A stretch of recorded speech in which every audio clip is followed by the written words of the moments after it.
ओहो डेन्जर चुइदैन अलिअलि अझै किन दिन गरेको भयो यो ट्याङ्की चुइन्छ। ल तपाईहरु हेर्न सक्नुहुनेछ हामी चाहिँ सोलर चाहिँ सर्भिसिङ गर्न लागेको। हामी तपाईको जेपीईसी टेक प्राइभेट लिमिटेडबाट आएको यो चाहिँ सोलर चाहिँ सर्भिसिङ गर्न। हेर्नु त उहाँको चाहिँ कतिको फोहोर रहेछ। ल तपाईहरु हेर्नु त ओहो उहाँको पनि तपाईको पुरै सर्भिसिङको पुरै टाइमै भइसकेको थियो। ल उहाँको पनि तपाईको सर्भिसिङको टाइम भएर अनि पानी चाहिँ नतातेर त्यसपछि हाम्रो जेपीईसी टेक प्राइभेट लिमिटेडको पहिलेदेखि भिडियो पनि उहाँले हेरिराख्नु भएछ। अनि टक्क त्यसपछि हामीलाई चाहिँ खबर गर्नुभयो। लौ भाइ मेरो पनि आएर चाहिँ अब तपाईको भिडियो चाहिँ धेरै नै देखेको। अब मेरो पनि यति चाहिँ वर्ष भइसकेछ। अब जाडो भन्दा चाहिँ मलाई चाहिँ राम्रो चाहिँ गर्मीमै हुन्छ भनेर भर्खरै हामी चाहिँ सोलर चाहिँ सर्भिसिङ गर्न आएको।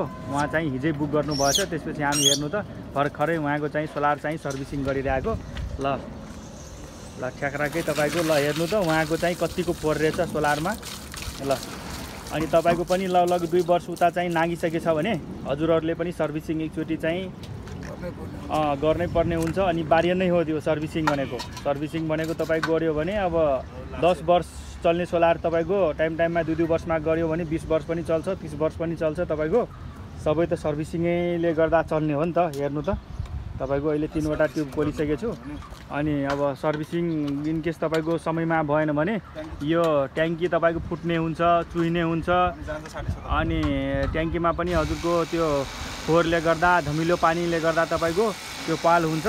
त्यही भएर हजुरहरूले सकेसम्म चाँडै चाहिँ सर्भिसिङ गरेर मजाले यो चाहिँ सोलरको चाहिँ आयु चाहिँ बढाउनु होला। हामीले टाइममा हजुरहरूकै लागि यो चाहिँ जानकारी चाहिँ गराइरहेको। यो चाहिँ हजुरहरूको चाहिँ अब 10 वर्ष चल्ने सोलर चाहिँ 20 वर्ष चलोस्, 30 वर्ष चलोस्। तर हजुरहरूले 2 वर्षमा चाहिँ अनिवार्य नै यो सोलर चाहिँ सर्भिसिङ गर्नै पर्ने हुन्छ।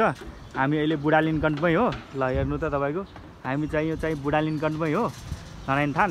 अनि सोलर चाहिँ यो चाहिँ टक्क तपाईको हाम्रो जेपीईसी टेक प्राइभेट लिमिटेडको उहाँ सरले टिकटक भिडियो पहिलेदेखि हेरिराख्नु भएछ। अनि त्यसपछि उहाँले चाहिँ हिजो कन्फर्म चाहिँ बुक गरेर लौ भाइ मेरो पनि आएर सर्भिसिङ गरिदिनु पर्यो।